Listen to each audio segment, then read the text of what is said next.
Okay, we're recording in progress right now. Want to thank everyone for being here who's here, and everyone else is probably out on a freeway or highway someplace or standing in line. And LA, if you haven't left by Thursday, you're going to spend a lot of time on the freeway. And anyway, we have some good topics today, actually, that are not very esoteric, but they're probably worth we can get a good discussion on them. And the first one, if you have this in front of you, or if you have it, the first one is building self-confidence for students and inexperienced instructors. And anyone want to start off, or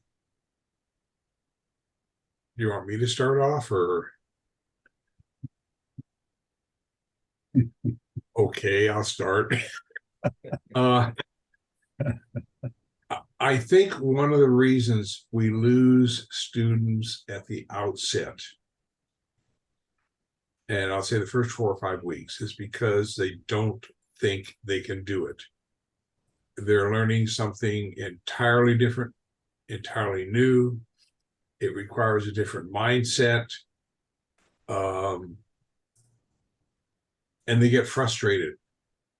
I don't know whether for some kids in particular, it's because everything else has been made relatively easy for them. It's different for adults, although they usually drop out. If I find if I'm going to lose a student, I'll lose them in the first 3 to 4 weeks, whether it be an adult or a student, or a kid. If they're there beyond 4 weeks, they're there for the duration, and that may be years, unless something else happens that's outside of class, like the parents move or they can't afford it. I'll usually work something out with the student, because particularly a kid, I don't like to see them not being able to do something because their parents are having a financially tough time. But my question to you, because I'd love to find a solution. How do we get students to stay beyond those 4 to 5 critical weeks where they are absolute klutzes? Is there anyone who does not know what a klutz is? No one's going to admit to it. Anyway, I could demonstrate. But anyway, so I'm this is a good topic, because I'd like some input. Do you have any tricks or sneaky ways of getting students to come back the first 4 or 5 weeks? Or Sensei, I have the other problem. I think when people start with me, and I don't particularly work with kids program unless Sensei Jack asks me to sub for his, which is rare. But I work with mostly adults, and I have the other end of the spectrum of what you were saying. Usually when somebody starts, they're all in. They're all in for several weeks, and even sometimes a couple years. And then they start to hit the peaks and valleys in their training. And you try to help them understand that there's going to be peaks and valleys in training. Sometimes you're going to feel like you're on top of the mountain. Sometimes you're going to feel like you're down in the valley. And they do get discouraged with it, and to get motivated, engaged, and interested is difficult. Sometimes they feel like they're not getting, making enough progress. But other times there's other things that get in the way, such as life, whatever those things may be for every individual, that is different. But at some point, I feel like and this is not an accurate number, but I think it's a good indication of, let's just say for every 10 people that walk in the door, I'll only keep one. One person may stay for a very long time. The rest will be there initially for a while, and then they start to miss one class here and there, and that one class turns into two classes. The two classes turns into three classes. Next thing you know, they're like, "Hey, I'm sorry, things got caught up with me. I'm coming back." And then they'll pop in the class once a month, once every other month. It kind of tapers off from there. They may disappear for a while. Then they come back and like, man, I wish I wouldn't never stopped. And I had these other things. And I wish I would have been here the whole time, because they're reinvigorated and coming back to class and seeing what they've missed and where they could have been. And then it starts to happen again. Then they'll fade away again. And again, the whole time, for every 10, even including that one person in part of the 10, I'll only keep one person out of the 10 every time. So I would love to know the answers too. I always look within to find out, what am I doing wrong? I've been trying to find answers to this question for a very long time, and that goes all the way to black belts. Black belts do the same thing, and it just mind boggles me how you can have so much commitment, so much dedication, so much sacrifice into being a part of something and expressing that the whole time, even to the point to where you've earned a Dan rank and then you disappear. Okay. So I'm intrigued. If I go like this, I mean, I'm sure many of you recognize this. What you're saying is so true. I mean, I have the same problem with my students that, once they get over that initial hump and they're there. And when I'm referring to kids, right now, the youngest I'm taking is 12 years old. The youngest my sensei would take was age 10, and I used to take age 10 before the COVID thing. And yes, yeah, and I 15. I started 15 for me. Yeah, there is that. They start to get bored or disinterested, or they feel there's nothing else to learn, or there's a whole ton of, I don't want to say excuses. They end up with a whole, stuff happens in their lives also. And I've turned out a ton of black belts. My dream is obviously to have every black belt become a sensei in their own dojo. That hasn't happened. For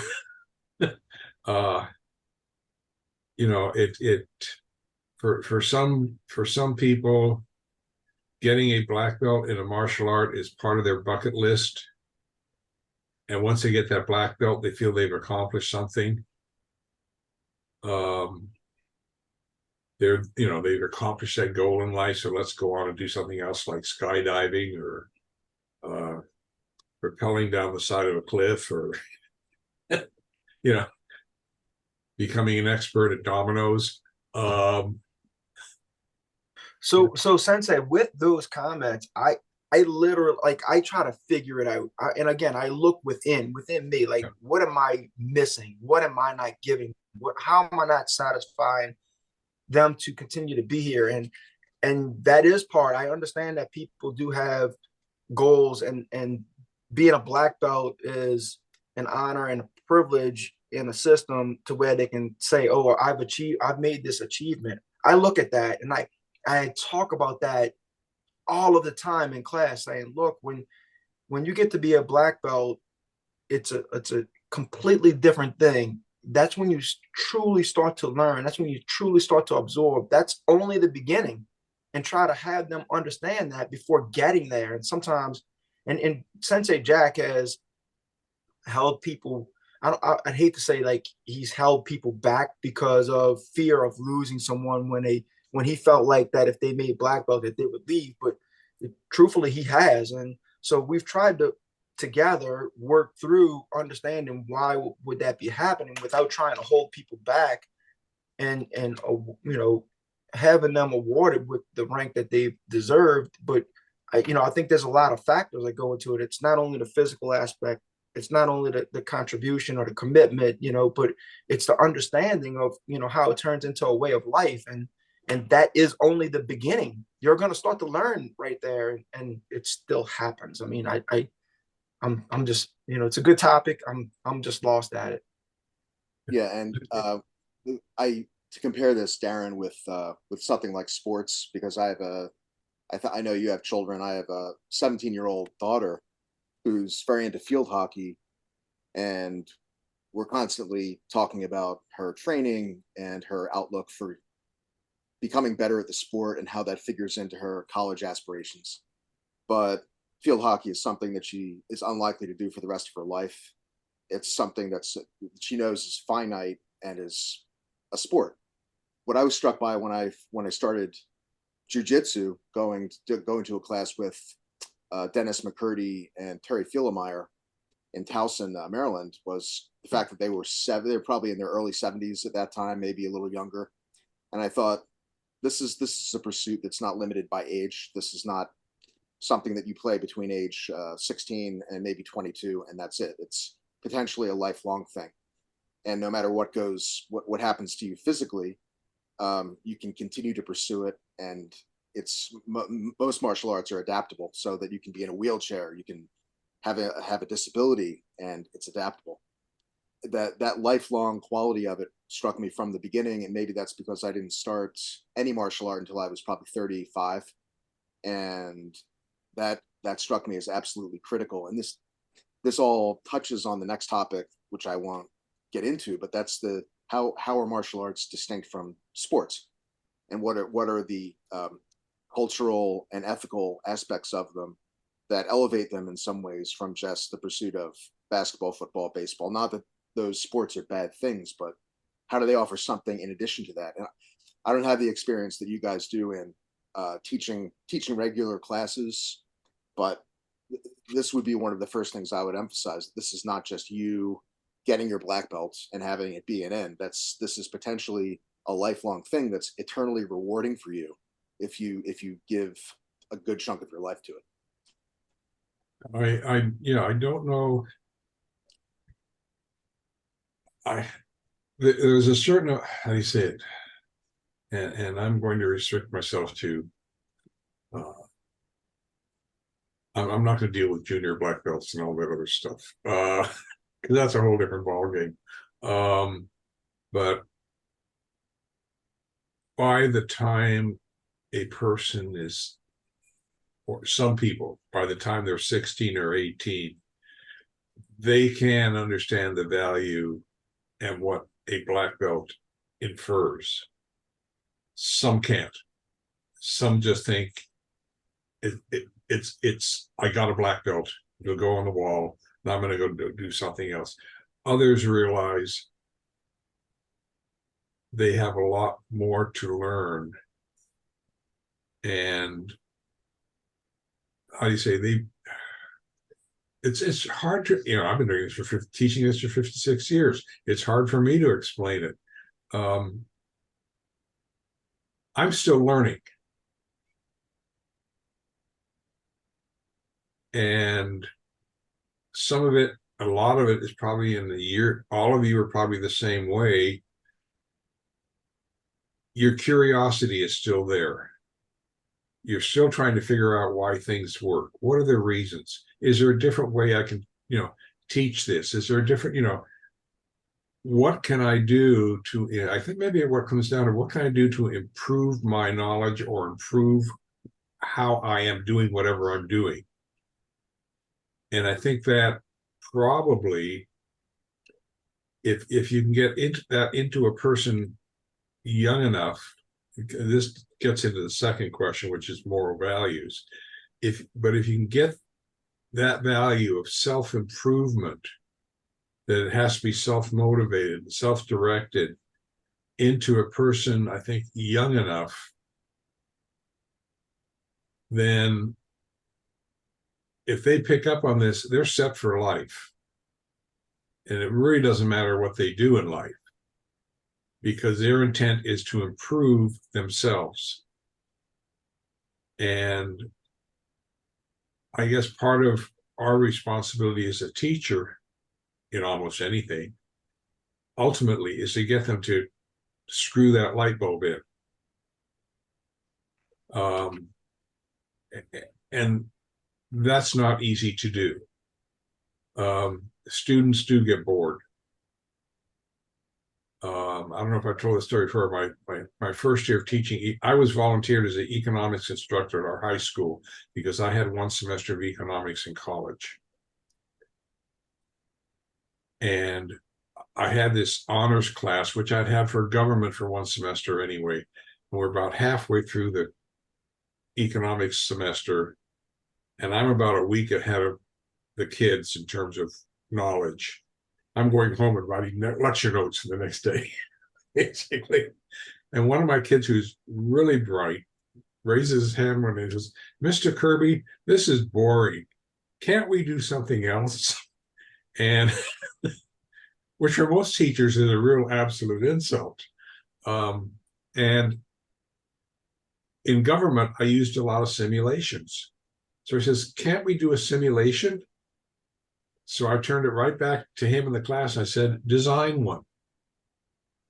Now that's easier said than done. They did.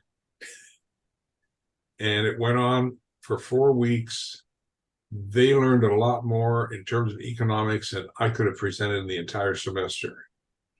And that simulation became, students wanted to take my economics classes because they knew they'd be put into that simulation. I don't know where this is going, but the point is, sometimes we try so hard. It's different. Maybe I'm getting to Darren now. Sometimes we as students, we try so hard, we get frustrated when we're not going somewhere. And sometimes it becomes the responsibility of the sensei somehow to encourage that student to be patient with themselves. They will get better.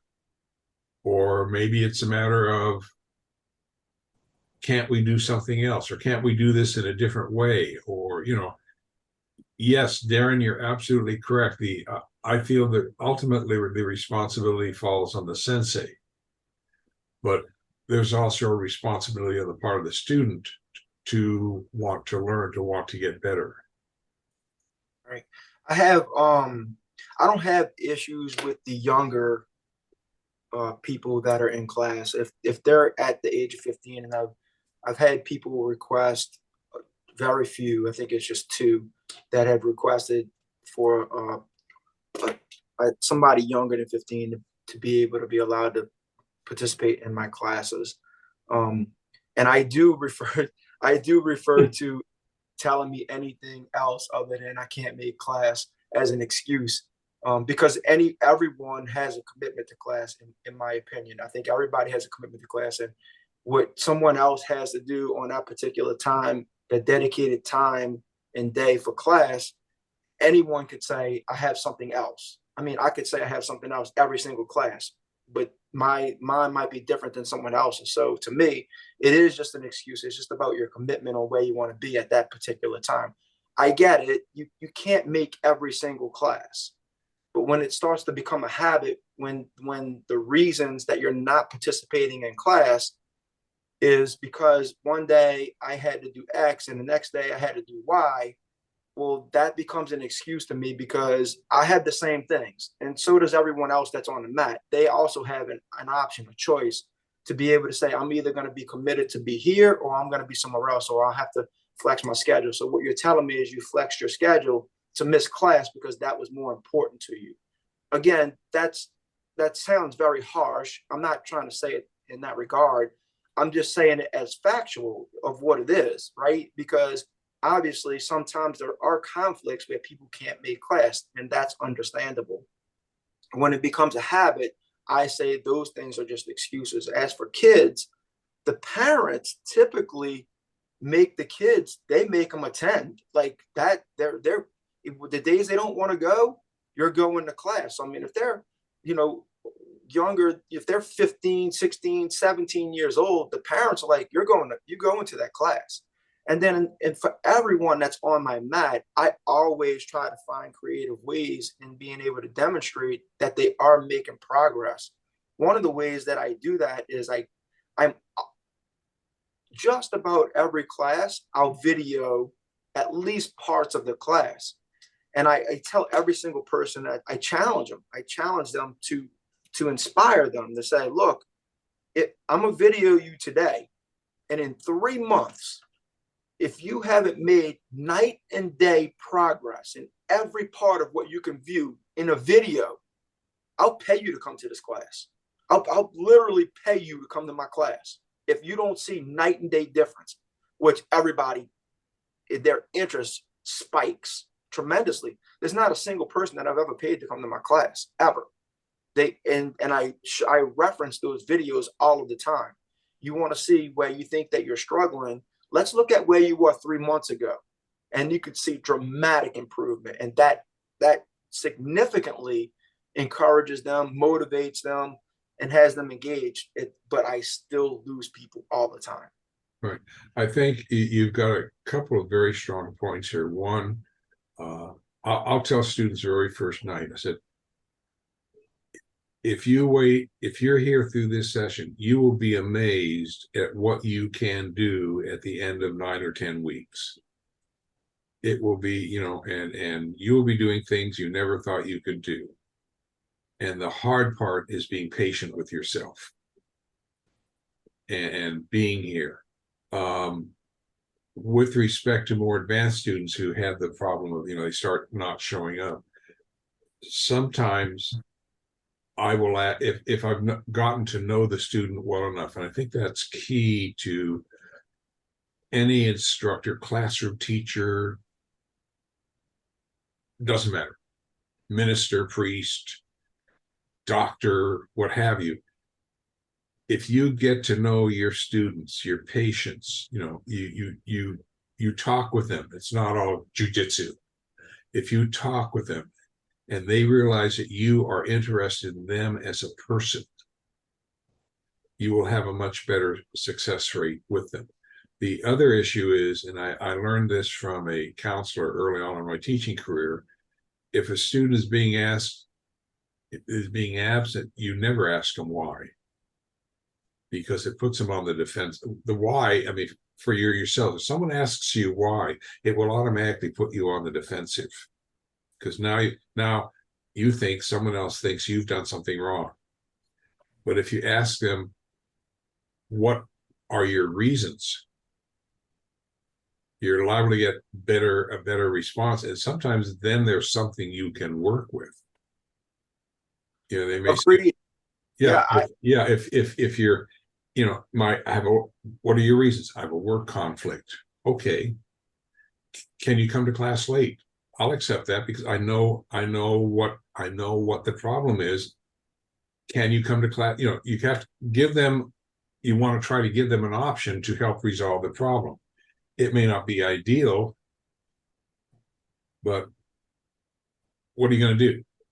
I agree with that all, Sensei, 100%. And to getting to know, the people that are on your mat, we have a great culture, a great group of individuals. Yeah. We have, I think it's like 63 people that are on our active roster. We never have 63 people on the mat. Don't get me wrong, ever.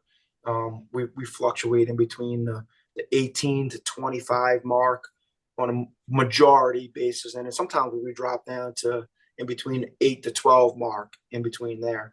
One of the things that we do is every Thursday night, it's an open invitation for anyone.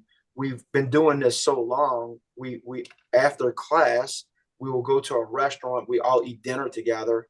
And 60% of the class make it. It's been so large of a group now where we've been right at the closing time of this restaurant, that the restaurant now stays open till like 11 o'clock and almost midnight sometimes because we bring in so many people. But 60% of the class makes dinner, and that rotates around. So and then it turned into, hey, can we go on Tuesday nights too? And then there's 2 different groups. So I mean, we're very closely aligned with each other. We do understand that, and what you're saying about, if you have a conflict, and whether it's work or anything else, I always feel like it's an honor, and I always express this to the class. If you're not on time, I'm okay with that. I know a lot of sensei are harsh on be on time, be in the classroom, before we're bowing in. And don't be coming into class late. But I always encourage people because I try to think this mindset is you don't know what goes on in somebody's day. You don't know how someone may have been their thought for the day or the week may have been, I'm only looking forward to making my martial arts class. And if you challenge that when they walk in the door because they were 15, 20, and even 30 minutes later, or even later, right? Then you just took everything away from them because the one thing that they wanted to do was get to that class. And now you're like, why are you late for my class? Well, I don't agree with that. I always feel like if somebody has made an effort to get to your class, whether it was 5 minutes late or 45 minutes late, I always feel like that's an honor because I have people that walk into my class and they were late because they were stuck at work and they come straight from work in their uniform, whether it's a law enforcement official or whether it's a doctor, they come in their scrubs. They're like, they just wanted to get to that class. That class means everything to them. And to me, 5 minutes, 45 minutes, I don't care if they have 10 minutes left in the class, they made an effort to get there. And to me, that's an honor. So I always express that to everyone. Okay. Anybody else want to provide some input here on this topic? I'll throw something out. Anybody who's ever been in sales knows that it's a numbers game. When I first went to a dojo early on, I heard a number, and I don't know how true it is, but 1 in 100 people are going to become black belt. So you look at that, and every 100 people come in your dojo, one of them's going to become a black belt. That means that 99 aren't. If you get to the root of it, I could go deeper, but I won't unless prodded. Some people have an ability to commit, and it's hard for us who have committed to get into the mindset of someone who doesn't commit. And because they didn't commit to jiu-jitsu doesn't mean they're incapable of committing in other areas. But generally, somebody who's got an interest, they don't need to be motivated. They'll self-motivate. When they're down, they'll find a way to dig deeper and bring themselves up. So number one, ability to commit, not a common trait out there. As far as motivating, I love what Darren was talking about, different ways to motivate and using video and so forth. That's a great idea. And a lot of us have done that one way or another. But I will remind my class fairly often, you have a window of opportunity. When I lose students, oftentimes it's because they got married, they went off to college, they moved away, or they lost interest for whatever reason. But I don't assume that somebody has that ability to commit until they demonstrate it. And the only other thing I use besides reminding them that about the window of opportunity, basically a call to get them to focus, is the consortium setting that we use. And that is, as soon as they're capable of teaching anything to the students that came in behind them, I encourage them to work in groups of 3, an uke, a tori, and an observer, and rotate. This allows them to work with each other, to teach each other, and contribute. So they can do it on a small scale threesome as well as and during the class. The getting back to the ability to commit, it's really hard for us to get in that mindset because everybody I look at here has demonstrated commitment. And you look in our society, people have not a one career through their whole lives. It's more common for people to move from one job, one position, one career to another, to another, to another. That's become the norm. Just those are my thoughts as I listen to you guys talk. Yeah, I would support everything you said, Dave, and a lot of what Darren said. It wouldn't work with every student, but I think presenting to all of them how much more there is to training in jiu-jitsu besides self-defense. I think a lot of people might get involved because, especially Budoshin Jujitsu, is geared to self-defense rather than sporting applications, but it can be a gateway into Japanese culture if that's your interest.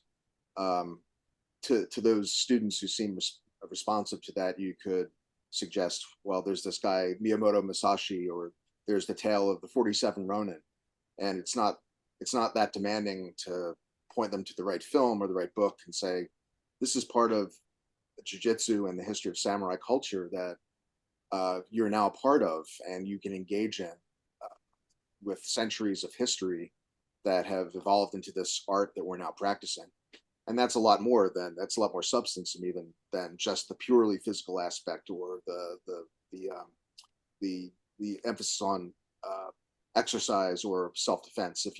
If someone came to me and said, well, what's the best way of defending myself in the street, I would, off the top of my head say probably a gun, if it's legal to carry in your area, or pepper spray or something.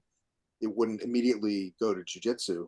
That's one aspect of jiu-jitsu, but it's so much more than just that, the practical, that I would go beyond that and say, this is a whole life that you're exploring, a whole dimension to culture, to ethics and morals, which is what we're about to get into, that goes way beyond just the study of how to defend yourself. One of the things I will do, particularly with young people, is I'm a great believer, and I'm sure we are, even with adults, jiu-jitsu is a body contact class. It's hands-on. And I have no problem working with even their first night, and say, okay, I want you to try this on me, or this is how it goes. And rather than verbal communication, is probably almost the lousiest form of communication when it comes to jiu-jitsu. If you can do the technique on the students slowly so they feel what it's like, and you say, see how the finger, it gives them clues, and you can reinforce this week after week. Sometimes it just means having actual physical contact with the student, maybe once a night. But as senseis, you have no idea how much they appreciate that physical contact. It's positive physical contact. And as humans, I mean, that as humans, we appreciate positive physical contact. It's just part of our humanity. And you can also then combine that with, talking with it, going to see you next week. If you can get the student to believe that you believe in them, you have a much greater likelihood of seeing them again next week and further on. And I know this as a classroom teacher as well. They need to see that you have faith in them. If they see that you don't care, yada yada,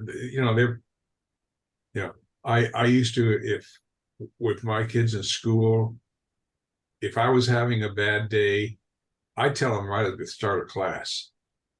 I'd say, Mr. Kirby feels like crap today, or something like that. Go easy on. And most of the time they're pretty good. You can be straight up. You can be straight up honest with your students. It's how you do it.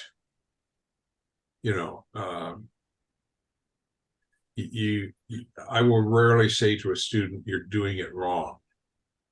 I usually say, "This is a better way to do it," and I'll move their hand and have them go and let them. I'll become the uke, and if they can throw sensei, I mean, that's made their day, particularly for young people, even adults sometimes. So it's a matter of, I want to get back to, the self-confidence issue, because that's, if we can give our students self-confidence in one area, it helps them build it in others. And that's a hard thing for a sensei to do. But anyway, it's kind of a couple of things we're talking about here. One is just kind of general retention right. of anyone. And then the self-confidence issue is interesting. And I had a couple thoughts. I'm going to try to get back to them. They came and went kind of thoughts. But I think the same thing kind of happens with anything that takes like a dedicated gradual effort. There's like two camps, like people who want to play the guitar. Everybody tells you they want to play the guitar.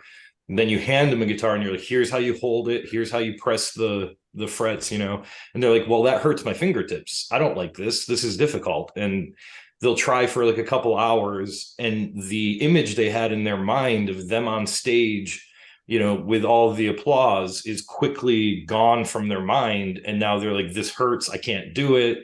You know, I thought it would be easy. I thought I would just pick it up and play it. They didn't know that they have to learn to do it. They thought they would just do it. So I think there's people who think I would like to be a jujitsu master, not I would like to become one. You know, I think we're all people who understand, like, I want to practice my scales every day because then I get good. I want to work on ukemi for 20 minutes so that I can be thrown well, or, you know, you want to do the actual effort it takes to get there.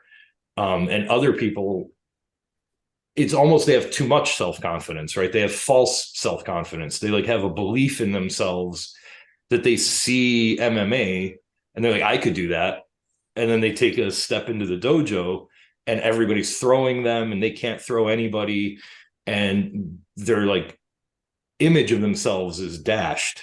And now they have no confidence and they're embarrassed in what they thought. And I think that discourages people a lot too, that there's this learning curve that they were ignorant of. You know, they just thought, okay, I'll put on the silly pajamas and then I can do that. You know, they don't look at it like, sure, but it takes 30 years, you know, or they'll see, you know, they see the external image of things, and then the real life of it is that slow, gradual, hard effort. And it's kind of an interesting thing too, because martial arts are built in such a way to discourage you in a certain aspect. Like you're weeding out people. You don't want just any ruffian from the village to learn your art, right? You want them to be dedicated and prove themselves and do that stuff. So there is a little bit of a weeding out process too, but not when you have a business. You know, which one do you do? Do you want retention, or do you want to be like the Navy SEALs? You know, the Navy SEALs can't be like, what do we do to get more people in? You know, 1 out of every 10,000 make it. It's like, right, but that's the exclusive nature of being a SEAL, you know, and the people who think they're going to be SEALs don't make it, you know, or like astronauts. Like every child wants to be an astronaut because they picture wearing the spacesuit, hopping around on the moon. But like first day of astronaut school is like calculus and physics math. And, you know, they're like, what are we doing? I don't want to do this anymore.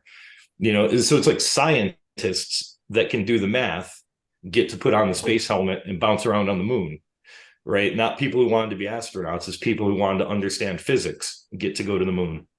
So I think that built-in nature of it makes it a problem to teach.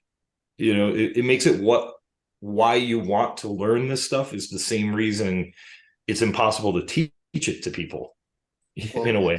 This also prompts the question of why you're doing something. In the case of guitar, and I know Dave can speak to a piano as somebody who's played piano a long time. You take up guitar as I did when I was 13, thinking, wow, wouldn't it be cool to be able to play that solo by Eric Clapton or something?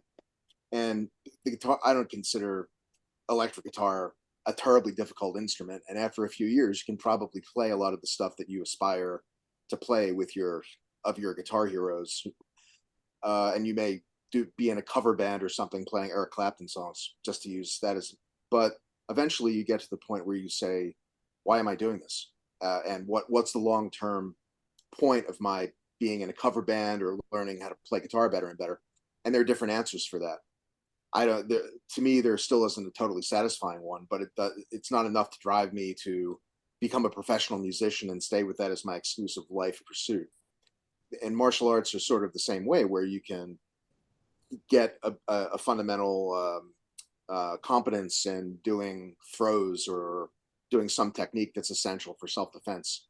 And then you think, well, now that I know how to do that, Am I just training to keep up that level of competence so that if I'm attacked, I can use that? Or am I trying to get to more sophisticated levels physically, or what am I doing? So it's healthy to always be asking yourself that question. And I think it's worth asking students or anybody who's starting off in martial arts, like, why are you here? Not skeptically, but say, so you're looking for self-defense capability, or you're looking for improved health, or introduction to Japanese culture, or that's always worth asking students, and then trying to be responsive to that. Like if they want to get more into the philosophical side of jujitsu and Zen Buddhism, then you should be able to direct them in the right way. If they're more physically inclined and want to get into like a weapon, in my case, I find cane very interesting.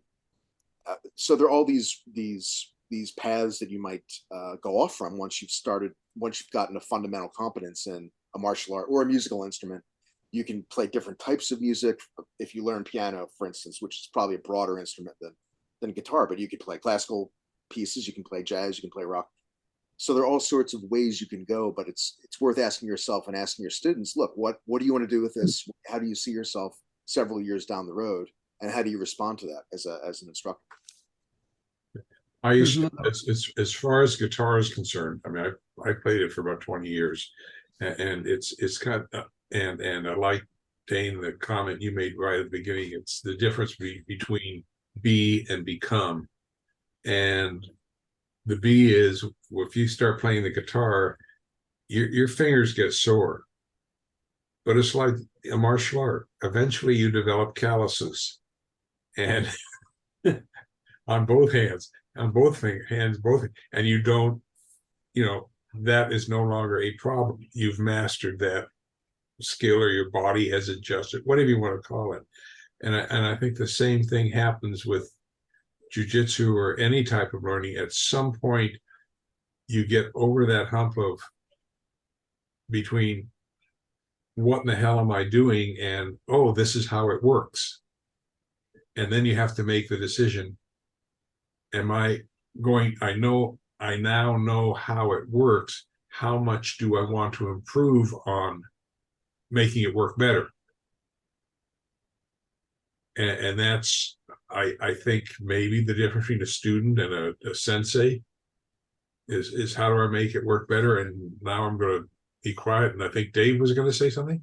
I was just going to say that one of the things that I gave myself permission to do as a sensei is recognize that I'm going to have a percentage of my class, often a large percentage, that are there as hobbyists. They're never going to be serious about it. They're just curious, and it's a fun activity. And they tend to have a have-do-be mentality. I have this class, I'm going to do it, and maybe I'll become, the next belt rank, or maybe I won't. As opposed to the serious student who starts out with a be, do, have mentality, who comes there, sees themselves as the higher rank they want to become, and works towards it diligently, and is really serious, and is self-motivated, and not just has the ability to commit, but the willingness to commit. And the be, do, have mentality is where the gold is. You get a student like that who's a self-starter and motivated from inside, then it's you're not motivating them; they're motivating themselves. They're actually a partner to what you're doing, as opposed to just merely a student. Accepting the hobbyist is something that I had to grow into and say, that's their level of commitment. When they came in, it's not that they're not capable of committing; they're just not willing to commit to this activity, but they're really able to or willing to commit to something else in their life. So once I identify them as hobbyists, I don't ride their case the same way. They're going to come to class, they're going to smile a lot, they're going to laugh a lot, they're going to enjoy the experience, and they're going to learn. But the difference is worth acknowledging as teachers. And again, it goes back to the difference between have, do, be, and be, do, have. Dave, you've said that for many of the workshops, and hobbyists and the person who's truly committed on a long-term basis. And I've heard your message with that, and I appreciate you continuing to remind us of it. I'm trying to continue to learn that and be better at it, to understand a better understanding of it. To be honest with you, I'm trying. I can't give up on it. I'm letting go, but as I think we all relate to what Dane had started to say, and I thought that was a great perspective on how he proposed it, in what I'll refer to as reminding us of giving us the insight of what's behind the curtain. So it was really good. Everybody had great comments. Tom added to it. Sensei, Dave. Dane, I appreciate your soothsayer ways. you have a great capacity to go very deep into a topic and bring out aspects that are very valuable for us to consider. I appreciate that. I can't leave anything alone. Let's Darren, just for the record, Darren, I want to say that the whole hobbyist thing, I'm still working on it myself. So if you come up with a ways to be more accepting, let me know, because I just have to pinch myself or kick myself to say that's just reality. Deal with it. I feel like you're so much further advanced than I am in that regard, Dave. So thank you, though. I'm gonna keep trying. I'll keep after it. You and me both. In a class like that, in a class where, let's say it's 50-50 split, where you have the 50% of your class are the really motivated, they really get it, they really want to, do everything right and learn everything. And then you have the other half of the class is just kind of phoning it in and happy to be there. Who do you teach? Like, when you're teaching the whole class, are you teaching to the really motivated person and hope everybody else just gets something from it? Or do you bring it down to the hobby people and then hope the other people will work on stuff at home or something, or stay after class? Or as far as that goes, in class, we're focused, and so I go at it, the class geared towards the go-getters, and the hobbyists come along for the ride. Yeah, I'll tend to agree with Dave. What I will also do is if I see the student is really serious while the rest of the class is working on whatever I presented to the whole class, I'll go over to this individual team or team of two and say, hey, here's another way to do this, or if you want to do this better, or here's another variation, because they will pick up on what you're teaching a lot faster, so you can give them a little more. And I even did that in the classroom with my kids. I mean, if you find a group, a couple, 3 kids that are learning stuff, you'd say, okay, look at the situation at this point. What would you do?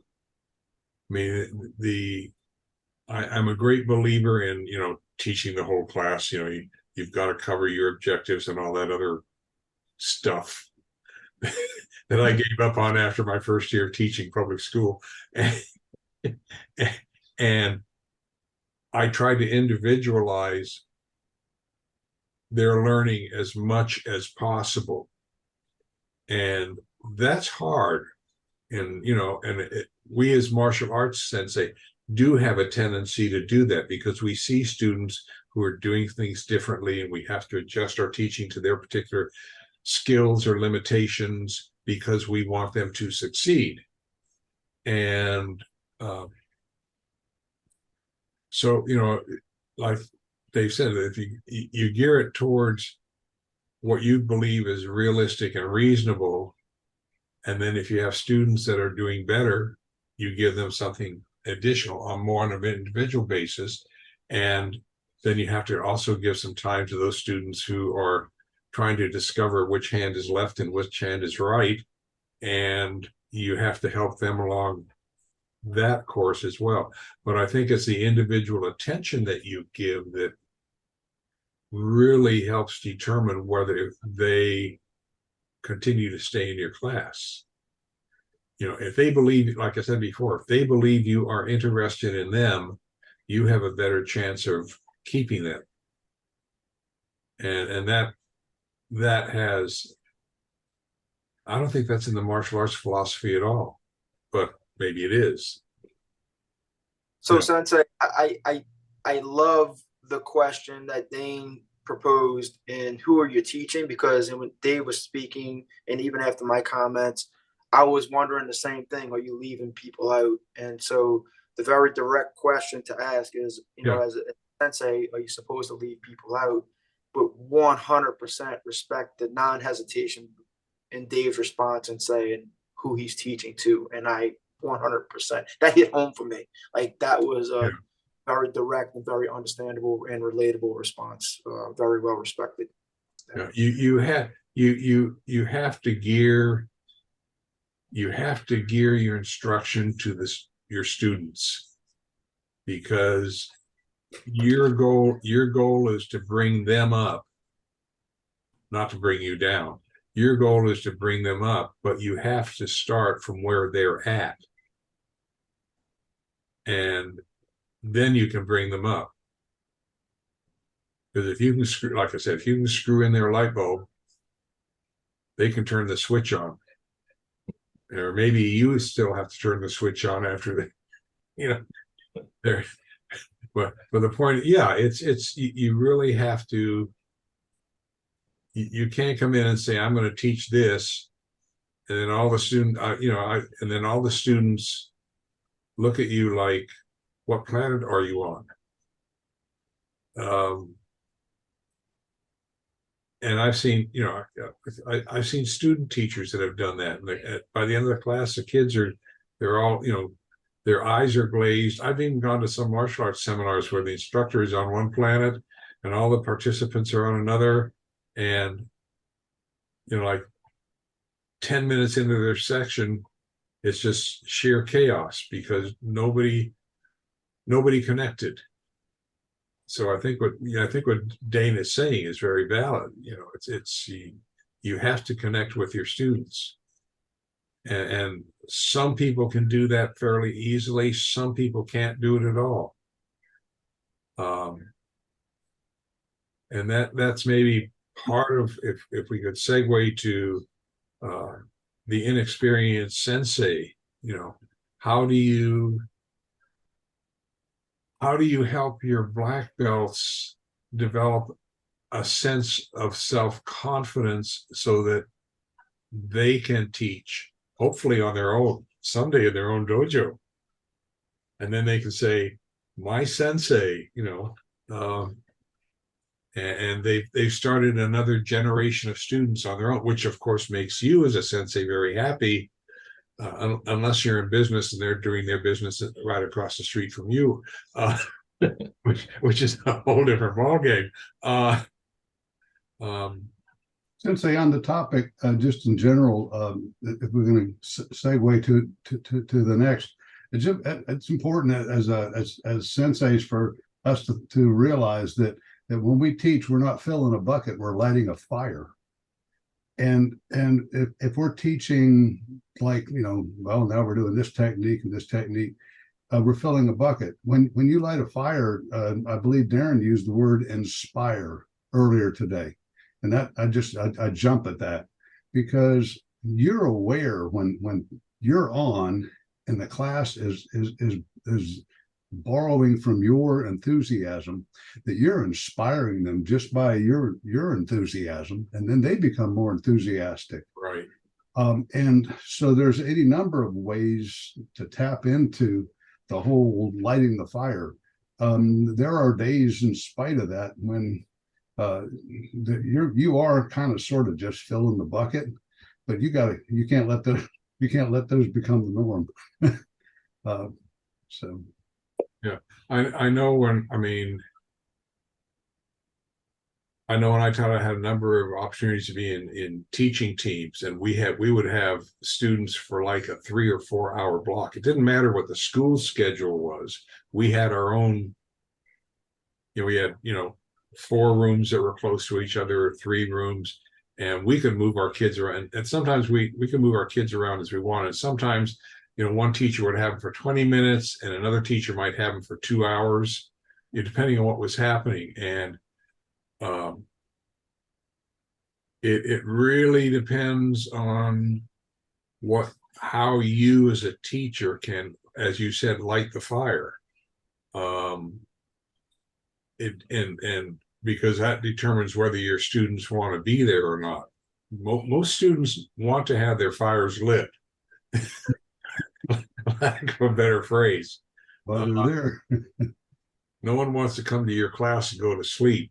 But I like that a lot. I'm gonna take that from you. I love that fire analogy. That's no, great. they do. Most students want to learn, and most students want to. I think it's in our humanity. We want to do better. We want to become more. That's part of being human. When I taught jujitsu in junior high, I even had gangbangers in some of my classes, and it's amazing how their attitude changed and their behavior changed because they were now in an environment where they got a lot of positive support for doing. I don't want to say what they could do naturally, but what they have some skill at doing already. And they were learning more self-control. And I would hope they wouldn't use that increased self-control and jiu-jitsu skills on the street. But okay, most students want to do well. Most students want to succeed, adults or kids. Okay, most students are not going to. Most students are not going to go someplace where they don't want to be. Unless their parents are forcing them to. Adults, it's if you don't want to be there, you're not going to be there. That sounds like a great potential transition to the next topic, if we want to go there, which is ethics and morality, and if they play a role in martial arts instruction. Okay, we can do that, and we can come back to helping an experienced sensei another week. Because we've for students' self-confidence, we've gone off on a number of tangents and brought it back already. So I think let's go to something significantly different. Martial arts, moral values. Some parents put their kids into martial arts classes to help teach them discipline. Some do it to, you learn some good moral values here. And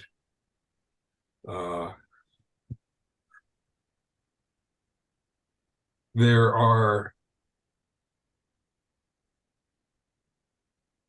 let me ask you this, because kids and adults are different when it comes to moral values. When they step into your dojo the first time or initially, who wants to differentiate between kids and adults in terms of moral values? What is the difference? I don't know that it's always there's always a big division. I know that the example you used about gangbangers coming to your classes, and I think of how many stories there are. I mean, in fictional stories, but also real stories of people who have violent tendencies that are reformed or directed more positively by being exposed to martial arts training. And thinking this topic over a lot last week, as after reading the questions, I thought gangbangers come to mind. Like Mike Tyson comes to mind as somebody. I don't know whether he was a gangbang or what his gang involvement was before he got into boxing, but he's an example of someone who excelled at his sport, and yet his life, having been in prison for rape for 3 years or whatever, you realize that technical ability in some sport is not necessarily aligned with moral qualities at all. And in a violent sport like boxing, the line between the violence you want to exert in the ring against your opponent bleeds over into your personal life sometimes, and you become inclined to get get into, say, bar fights or assaulting women or whatever. And martial arts, by having some explicit ethical code, offers a way of trying to prevent that from happening and channeling those violent tendencies. And that's one of its main qualities, in my opinion. Other examples, like, I mean, there are a lot of examples in professional fighting, like Conor McGregor is another guy who has tremendous fighting abilities, but you see some of his personal behavior, and it would be the opposite, I think, of what anybody would want as a representative of, in my case, the American Jiu-Jitsu Association or some other organization that has high standards that way. So that's my broad take on that. And also, what distinguishes martial arts or our form of jiu-jitsu from just like boxing or pure combat sports with no ethical underpinning. Okay. I think what you're saying is that I don't know what we want to call it, a serious martial art or will have moral underpinnings on how to behave, what you should be doing, how you should think, all, in order to aspire to a higher level of humanity.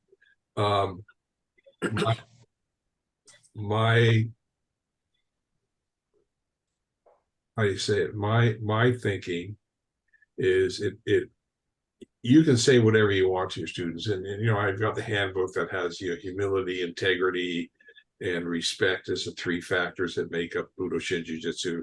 And I don't want to say yada yada yada, but what it essentially comes down to is that students will listen to what you say. But for those of you who are or have been parents, you know that students pick up a lot of their morality from how you behave, how you act. And it goes back to, it's not what you say, it's what you do. And we can have how do you say, I when I started teaching, I used to have a ton of rules on how to behave in class to be a good student. And another teacher who was far more experienced said, the more rules you have, the more difficult it is to enforce them. And So that's a great question just right there. Yeah. Sorry to stop the story. Okay. Where is a moral? Is it the steps you're describing to reach it, or is it what you're reaching? Like, telling them to be a good student is the moral. Like, the moral of it all is they need to be good students. But then you could describe a good student as being there on time, sitting with your feet on the floor, sitting straight ahead. Like, those aren't morals. Those are manifestation, mandated actions that you've come up with because you think they serve the moral. I think that's where things get messy with the martial arts. Is like, I think we all have this sense that you learn morality from the martial arts and you learn discipline and all of that, but then we have a hard time putting our finger on where it is and trying to describe it. Like, here is the moment where you're learning this moral. It doesn't work that way. And I was thinking about the Mike Tyson thing and the really aggressive, if a sword art, if the ultimate aim is killing your opponent, isn't being a killer the ultimate aim? Like, wouldn't that be the best sword fighter? And Musashi kind of is that. Musashi's kind of a madman. And when he's 12 years old, he beat somebody to death with a wooden sword, and then just had all these challenge fights. They weren't even in war. He's walking around town just showing that he can kill people with swords. But ultimately, when he's 80 years old in a mountain living in a cave painting, that's when it all hits him. And then there's all this morality of sword fighting. And I think the old martial arts, it's like morality through immorality. Like it's about winning on the battlefield, getting out there and doing gruesome things if you have to, and then reflecting on it in your later life, and you understand these moral lessons that came from it. I think we do it all at the same time now, you know, like whereas I think it used to be you're just learning like awful things, and then you're learning the moral lessons of all of that later. Like, well, what are the outcomes of war? Like when you're winning a war, you don't think about the philosophical outcome of war and the, you know, all of that stuff, because you can't lose it, you know. But you know, just to muddy up the waters. I think George has something to say, but then I'll respond to that. Yeah. Okay. I think it's kind of like, if you look at jujitsu, Japanese jiu-jitsu, the intent is to protect yourself. Now that's not a moral issue. Okay, the moral issue is how you protect yourself. But the intent is to protect yourself. Okay. If that means you have to injure your attacker, that's within the morality of protecting yourself. And what's difficult for some students is to recognize that if they have to use it in real life, are they willing to go that far to injure? Their intent is not to injure. Okay. Their intent is to protect themselves. But if they injure another person in the process, does that make them an immoral person? Now that's a philosophical argument. Okay. And that's, you know, from experience, I think we brought this up in the last session. That's what stresses most students out after the fact. If they've been in a street situation and whatever they've done, well, it's not whatever they've done has caused injury. Whatever they have reacted to has caused that person to injure themselves. It's you know, your philosophical outlook too, but that, you know, that's the morality issue with respect to jiu-jitsu. Are you willing to go as far as necessary to protect yourself, even if it means seriously injuring another person? It's, if you look at a lot of technical abilities or just objects like weapons, for instance, they're connected to. You finished, George? Or I was going to add that the techniques that you are taught in a martial arts class, just as if somebody hands you a gun or hands you a knife or a cane, can be used for purposes that that enemies in combat will see as inherently immoral or against their ethical code, because they have a different outlook in mind and a different result in mind. You can use jujitsu to protect an evil person, which might be seen in the larger sense as an unethical or a destructive act. So there's an amoral quality to the ability to fight or the ability to use a weapon.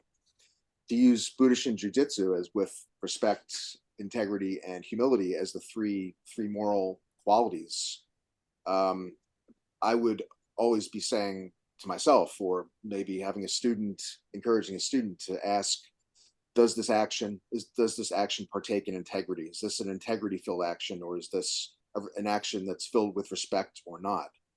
And if you're always asking yourself that question, you might philosophically step back and think, well, no, it's not very respectful for me to be showing off the martial art or to be abusing somebody with this martial art, because it violates this moral ideal. Ethics are more the implementation of morality, where you can, for instance, be a lawyer. In my case, because I have a legal background, you can act ethically according to the code of the Bar Association, and abide by that code, which is clearly laid out. But you can still be acting immorally according to a lot of standards by defending somebody who's a criminal or doing something that's against your own personal morality, but still follow an ethical code. So that's the distinction between morals and ethics. I think that self-questioning when you're about to use violence against someone, to get back to your example, Dane, where say you've wounded somebody on a battlefield or on the street, you have a choice of using your technical ability to kill them or to injure them further or to sadistically cause pain, or you can step away from that and say, my code is going to prevent me from killing this person because of this additional control I have or this additional reflectiveness I have as a human. And that's where morality can help come in and prevent a lot of damage. I think your last few words you hit on it when you said control. And ultimately on the street, that's what it comes down to. What does your control of this attacker and you came up with the other word, require that you do to protect yourself or protect someone else? And that's a reflection of your morals, and you can only get to that point if you've had sufficient training so that you can, with jujitsu, because you can put someone down without injuring them. You can put someone down so they won't get up for days. Okay. Yeah, that is your choice sometimes. Okay. And that's where your decision comes in, and that's where the integrity, respect, humility comes in. Is what you are doing necessary? And maybe that's the ethical decision versus the morality guides your ethics. Is that making sense, Thomas? Yeah, the distinction between ethics and morality, I mean, it's complicated.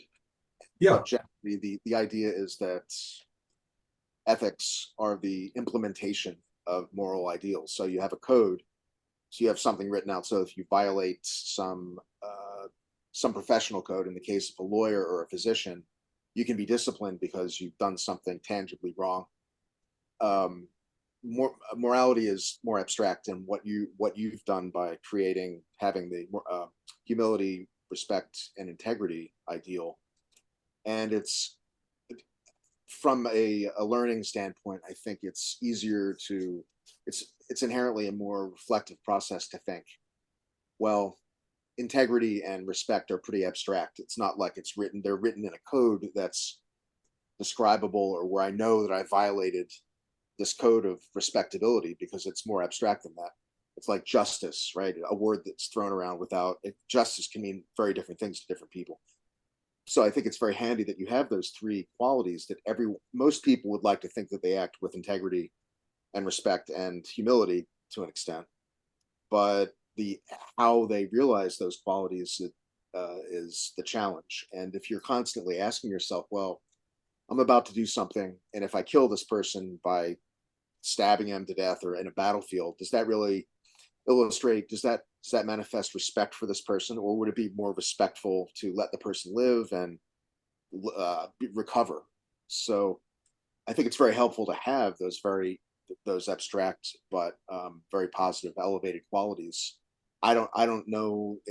There's definitely been a lack of that in my martial arts experience, where it's not a regular event for a sensei to say, well, here's this incident on the street that happened, or that's gotten a lot of attention because it's gone viral. What do you think of that ethically? Do you think it was right for this person to step away from this attacker, or to continue to hit this attacker? And those are kind of the kinds of questions that I think are worth exploring, I think, at a certain level of martial arts teaching. Yeah. I think I'm sorry. Go ahead, Darren. I think where Tom started initially really kind of applied in the moral values really applies to every level. Each scenario has its own thing, whether it's a sporting event, war, or even self-defense. and where he started with, using Mike Tyson and the violent tendencies that he had in a sporting environment still elevates in each one of the other scenarios, again, war and even self-defense. And I think the growth of the moral values is observed, and I'll start with that basic premise of what he was referring to in a sporting environment, to where you start to see how people either have it or they don't. And the next individual that he mentioned was Conor McGregor, and a great, and talented martial artist, but does he have the moral tendencies to follow, and his actions behind what he does in a sporting environment versus what he does in real life demonstrate that he doesn't. And I think one of the things that are clearly obvious that you have achieved the moral values in a sporting environment, and then also can be elevated to either war or even self-defense, is when, and I'll keep it at the first level of, if you will, if there are levels, but in a sporting environment, you can observe that someone has achieved the moral values when you see that they have reached the pinnacle of the sport that they're participating in, and they've become a world champion. But just because they've become a world champion doesn't mean that they've grown to have these moral tendencies. It's often, or maybe not often, I should say, that you see someone that has become a world champion and they're excited. They've achieved this pinnacle of the sport, but they're still acting out without not having these moral values. And they're excited about winning and having this belt and this prize or this trophy that they've achieved, but still don't have the moral tendencies. And when you notice that at some times, very few times, you see that somebody has won a world championship and it means everything to them, or at least you believe it means everything to them, until their sensei walks in a ring and awards them a black belt. And then they're emotionally overwhelmed. And you can tell the difference between, okay, I've reached what you thought that would break me down, to say I'm emotionally invested in this thing. I've become the world champion and I'm excited and I'm jumping around and I'm acting out, but it wasn't nearly as valuable to me internally until my sensei came in and awarded me this rank of whatever, a Dan rank or whatever, and it has completely broken that individual down, and they're emotionally overwhelmed, and you can tell that they have these moral values instilled in them. Man, Okay. there's a great scene. Yeah, And so yeah, this, really Go ahead. quickly. There's a scene in a great film called Red Belt, which you may have seen, Darren, which illustrates exactly that, just that scenario you described, where this highly ethical Brazilian jiu-jitsu person recognizes that a lot of fights are fixed in this competition he wants to engage in. And then at the end, he defeats somebody. But the real victory is him being given the red belt, the highest belt rank, by the highest ranking person. And it's that moral recognition that he's protected his martial art from being undermined by cheating and all this corruption that moves him emotionally. So that's a great example. Okay. One thing I'd like to go back to, and then I'm going to insert a comment from Thomas Salander, who can't be here today, is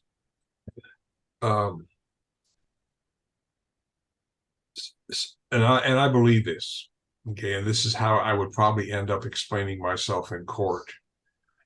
Seki said it's completely morally unacceptable to fight another person. It's the most demeaning thing you can do as a human being. It's a physical confrontation. He said, however, some people are sick and they need help. And I mentioned this before, I think.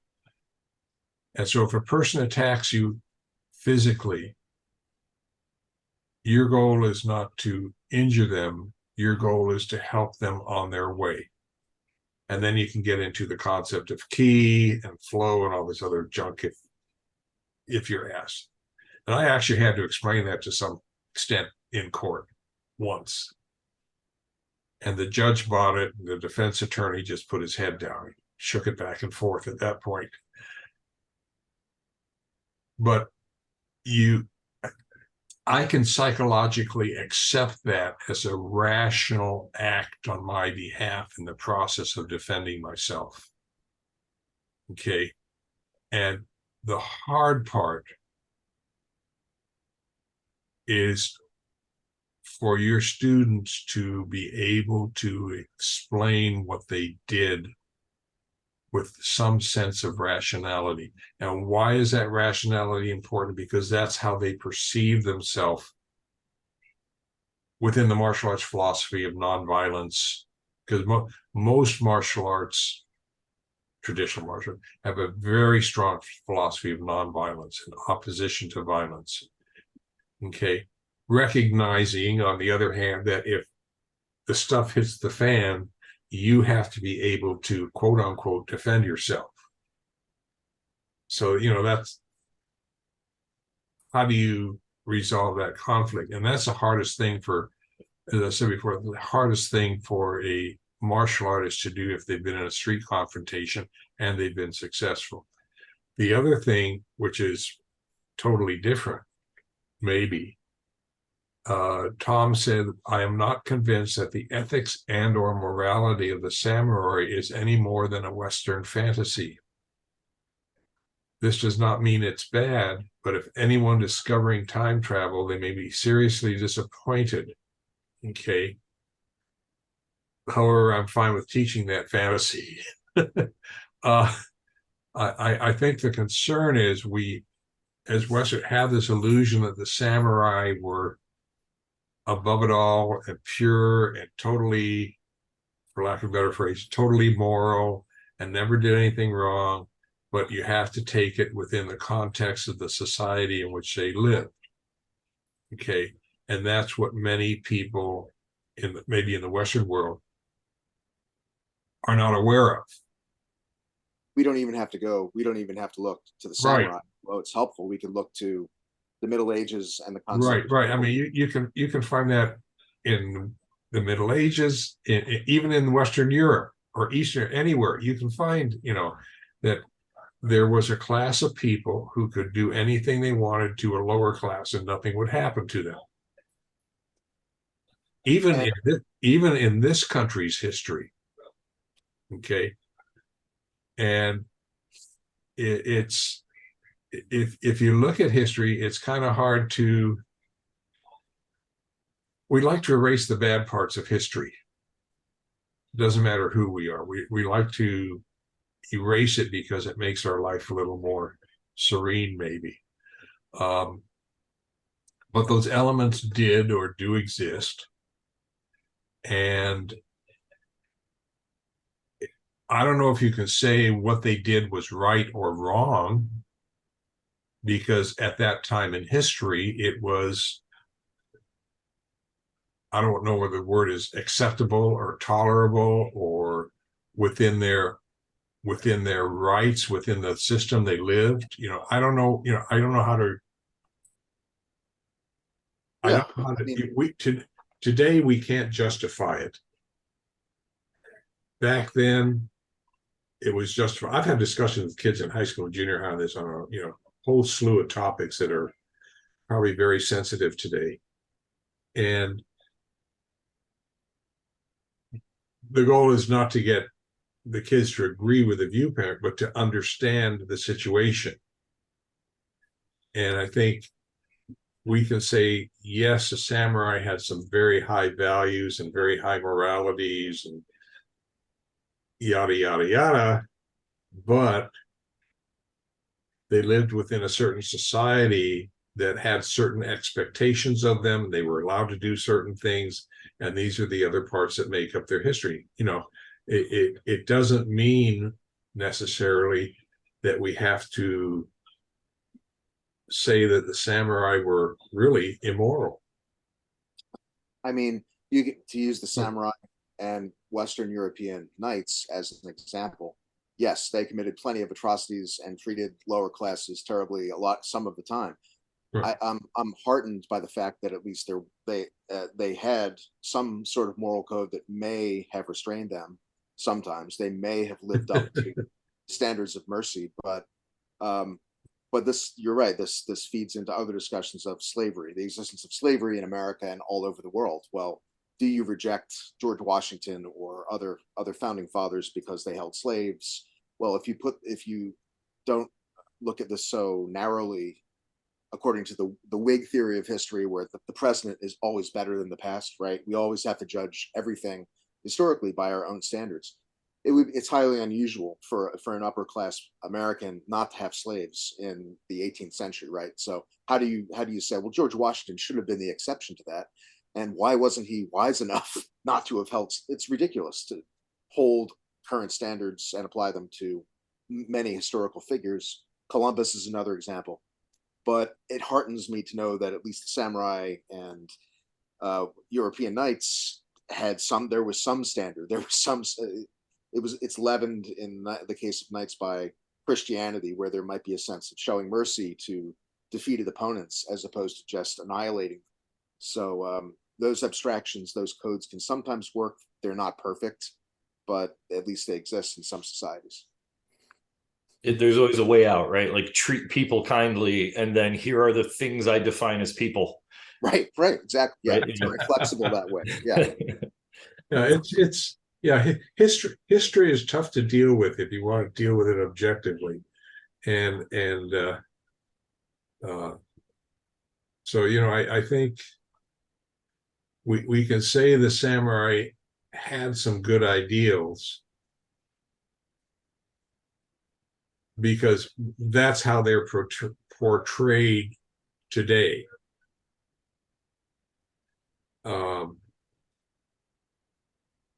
But at that time, whatever they did was, I don't want to say whatever they did was acceptable, but it was acceptable because of the social system that they were in.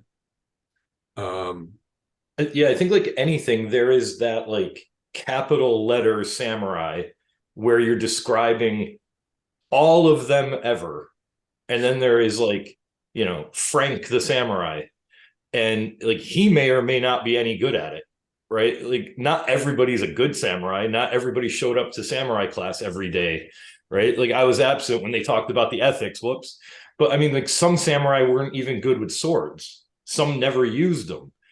Some samurai got like very nice handmade swords, and then other samurai got like the garbage from a dead samurai, like a lousy sword, and they couldn't use it. And some of them were only archers, and some of them used guns, and some rode horses and some didn't. Like they all had different jobs and different roles. Some of them carried flags or played a drum, and like that fantasy of sword fighting and all of that. It's like the image of the samurai and the morality that goes with the image of them. And that, like, the Japanese have a saying, I can't remember what it is, but it's like the truth isn't as important as like a useful story is, so having that like samurai imagery and everything that goes with it and the morality of it all, whether or not any samurai ever did it, we all agree they should have, and that's kind of good enough, right? And then you align yourself to something that never really happened, but it should have, and like we could make it happen. That kind of an idea, like the history of whatever, like the idea that karate comes from a Shaolin temple, and that the monks came up with these exercises because like Buddha came down from the mountain, and like that didn't literally happen. Like there's like evidence that the temples didn't even exist at the time they're saying it did, and all of those things. But it's useful in understanding karate to look at it as if it came from a Shaolin temple. Like some of the practices are Buddhist influenced, and so it's easy to say, yeah, it comes from Buddhist temples. But that doesn't literally mean it came from a Buddhist temple. It means it's influenced by what I think Buddhist thought is. Like there's these layers of like guesswork that get turned into fact, like saying they must have had a code of honor, or they should have, or I'd like them to, now they did. And, I'm going to teach the code of honor I think they had. It's like not wanting to know too much about our heroes or our religious figures. Like, well, it's, I think a lot of that stuff is lost in the mist of time. Thereby we can just sort of create our own stories that aren't going to be contradicted by what Jesus really did, or what Allah or Buddha really did, because there's nothing tangible, so we can start ascribing stories to them. So yeah. Right. Before I turn this, I'm going to turn this over to Darren in just a second because he's been sitting back and I think the Sorry. wheels have really been turning in his head. But my question is, what I would ask my kid if God forbid I had to teach world history, which I did not think was an exciting subject, one of my questions was usually, was Robin Hood a hood, or or was he a hero? He was one of the boys in the hood. Right. Anyway, Darren, go for it. No, I think Tom wound up saying everything that I was going to say, and it could be religion. I think what Dane was saying applies to everything. All the way through religion, and Tom had touched everything that I was going to comment on. But without any one of those beliefs, I believe there's mass chaos, and that's why we're always looking towards something to happen. And I was just surprised that Dane had named the samurai Frank, though. He's a modern day samurai. The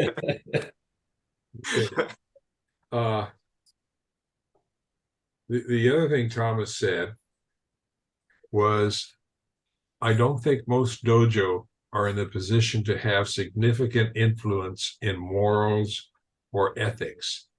We are not residentially, and we are not proscriptive. I would like something rubs off, but so I think, do we have a responsibility to give our students or help our students develop some sense of morality, not only with the practice of the martial art we're teaching, but in terms of life itself? Or is that something that society expects from us as sensei? Sensei, I'd like to jump in here because, like Darren, I've been busting at the seams to share something with this. Just on a side on the Shaolin thing, that word is an interesting word because there's a lot of wonder about Shaolin priests. The word Shaolin just means pine forest, and these temples were located in pine forests. When you look at it that way, it takes away some of the mystique.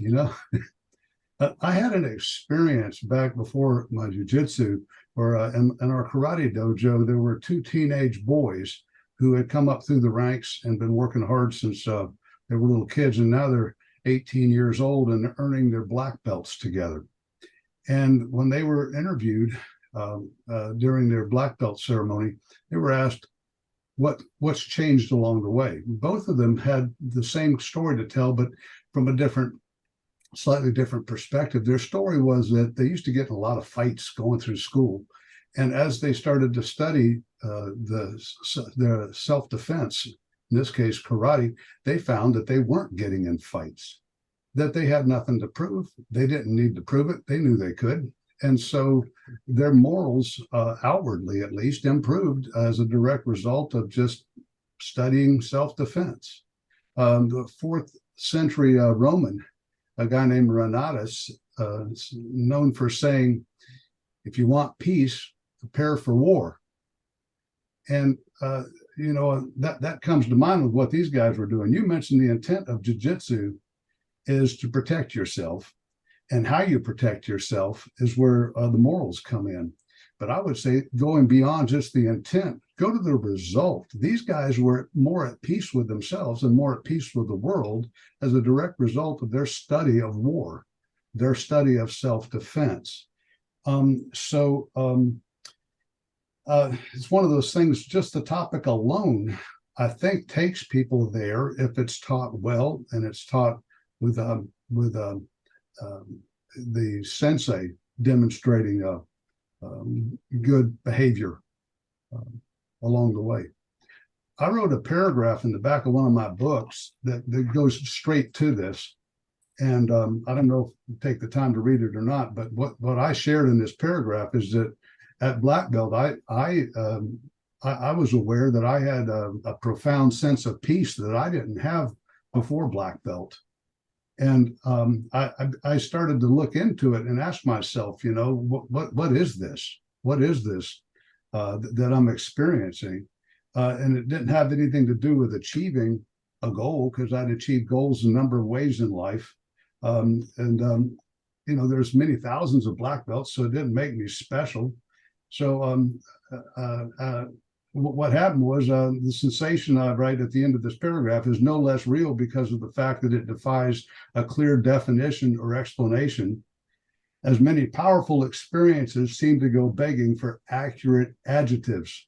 Although this very satisfying feeling continues through the years, it does not increase or abate, it just is. That sense of inner peace somehow came from studying self-defense, studying war. And am I a better moral person for it? I'm a whole lot less likely to get in a street fight. I'm a whole lot less likely to fly off. It doesn't take away from the fact that I'm a choleric, sanguine person. But you mentioned earlier a magic word that Tom used: control. Yeah, I think that's it. I think that, how you say, if we go back, it's the confidence you have, and this could be with anything, not just martial arts, the confidence you have in whatever you're doing allows you to be more at peace with yourself, which allows you to not have to prove yourself, because you know how to avoid those situations that might put you in a precarious position. Am I making any sense? Or you're proving yourself in a moral way, and as realistic a setting as you can generate in Randori in a dojo. And perhaps you've done it on the street where you stopped before someone got hurt. But once you've done that enough times, you've proven yourself, then perhaps that's where that sense of peace comes from. But yeah. I know the martial arts have brought me, jujitsu has brought me a lot of inner peace. I tend to look at problems differently. I tend to make decisions differently if serious decisions. And that's all within the, mind, heart, horror thing.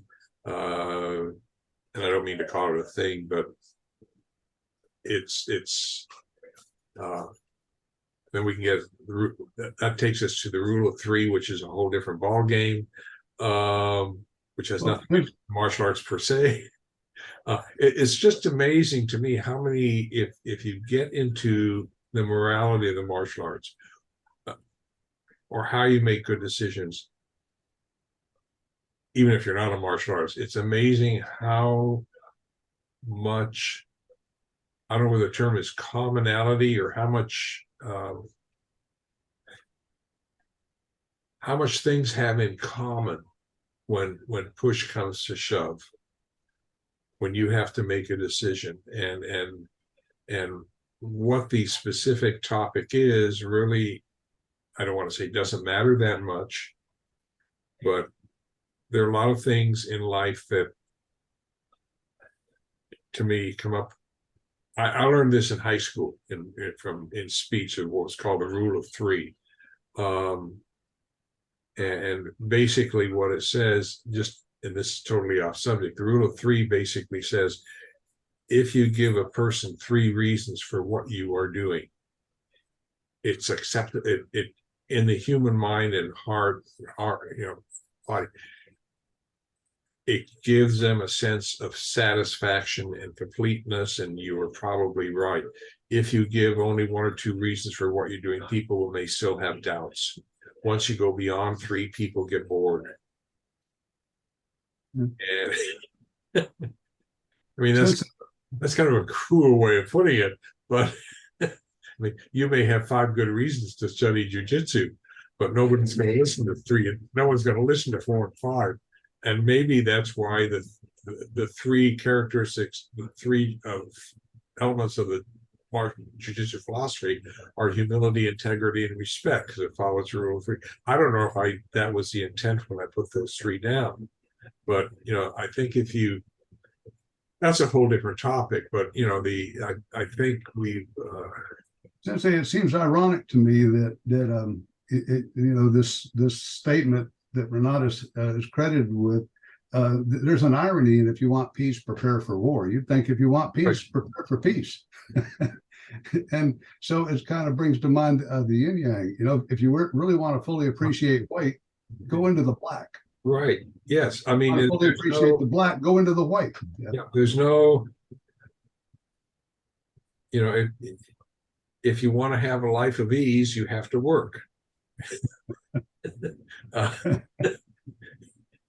Opposites attract. I mean, I don't know, we've gotten off the subject from jujitsu and martial arts here. Anyway, Dan, you want to say something before we conclude here? Because this is probably, at least from my perspective, this has probably been one of the most useful discussions we've had. Because we've hit some pretty serious, sensitive issues today, and we've done it I would like to say we have done it very professionally,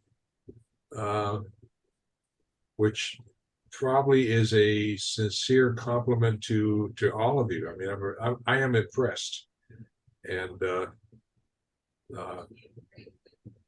that shows our high moral character. Respect and integrity. Anybody want to add something in here before we close up today, or?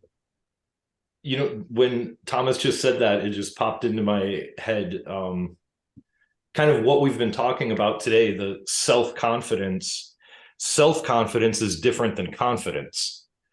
And I think, like, giving the example of like Mike Tyson and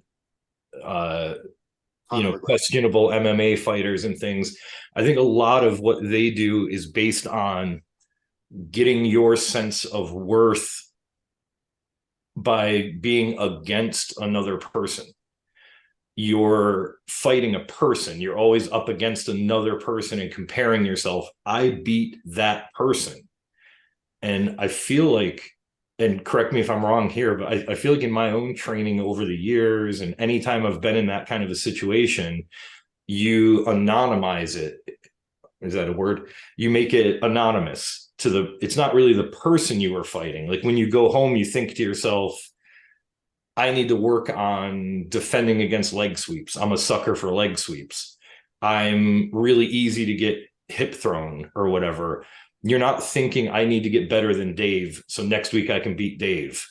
You're thinking more like I need to improve my defense against a concept. And you start training more abstractly, and you learn things that you're not taught.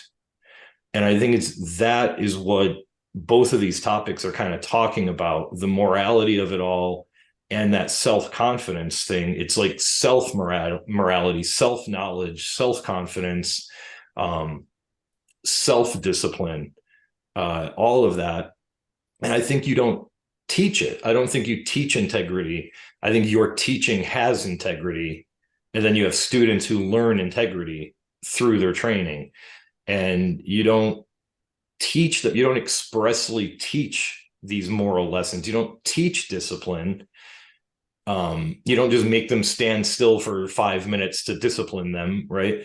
They learn that discipline is how they get better at things over time. And then they intuitively know that discipline is how you get better in life. You take a disciplined approach at work now. You take a disciplined approach to getting better at whatever. So just that thing, I think that it's like this extra thing you get from it. You learn something nobody was teaching you, kind of a thing. It's on you these are the things you learn that nobody's trying to teach, kind of a thing. It's kind of like, yeah, I mean, it's kind of like, oh, you mean that? Right. That's that's a potentially gigantic topic for another time, where you take techniques used in jiu-jitsu. For instance, your opponent overcommits to some position, enabling you to disable them because they're so committed to punching you or kicking you. That can be applied in non-physical contexts where somebody is making some crazy argument and you let them overcommit themselves by going on, and that weakens their position, and then you can apply your better technique, I guess. That it's much more extensive than that, but that's the quality of jujitsu, that, or any martial art, that says there's way more to it than just the physical technique. It's applicable to so much of life. Yep. Yeah. Okay, Thomas or Dane, I'd like you to take. I couldn't write that down fast. Can you send me something? It'd be a great topic. Can you make it into a topic for? Yeah, sure. For future discussion. I'll email you right after this. Yeah, because there's nothing wrong with revisiting things, but from a different perspective. Okay. Again, I want to thank you. This is a great discussion. I hope you all have the rest of Labor Day weekend is great for you. I think you're at home, Tom. You're not someplace. What country is in the background? Fortunately, I'm not in Barcelona. That's Barcelona. I wish I were, but I'll make do here. You look like you're where that looks like a California image. Yeah, that's a view from our deck in the spring after it rains. That is beautiful. When everything is green. Tom, those frescoes are so amazing. I barely noticed you were on the screen. Good. That's why they're designed to take attention away from me. That's a famous Spanish architect. I think Gaudi, or I forget his name, but yeah, this is some nice buildings. You know, my daughter is she had her second interview for a new job, and she was debating, and it was going to be a Zoom rather than over the phone. First interview was by phone. The second interview is by Zoom, and now they've scheduled her for a third interview where she has to have come up with what she would do in this, how would she design an advertisement or what have you. And so for the second one, she said, what should I use for the background for my Zoom? And she ended up just having a blurred background, but maybe some subliminal something about money, higher starting salary or something. Yeah. Well, it is for a substantially higher salary, but in any event, so okay. Anyway, so I hope you have a great weekend. 2 weeks from now, another one as usual. The next one is the second. That would be on the 6th. Saturday is the 16th, I believe, and we're going to be dealing with how important is anatomy and physiology and role of the uke. And I think most of these topics right now are coming from Mr. Dane. And, there's some really good topics, and I think we've got 18 topics still listed to go through. And just if you have any thoughts, send them to me, because it's nice to have an endless list, and occasionally someone asks for the list, and once in a while they'll say, you're going to discuss this, and I say, yes, why don't you join us? And they don't.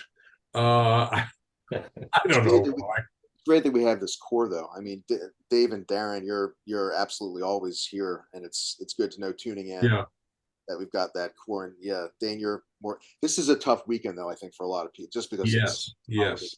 But we had some great attendance last time. Some people I'd never seen, and I try to tell people, try to get them involved.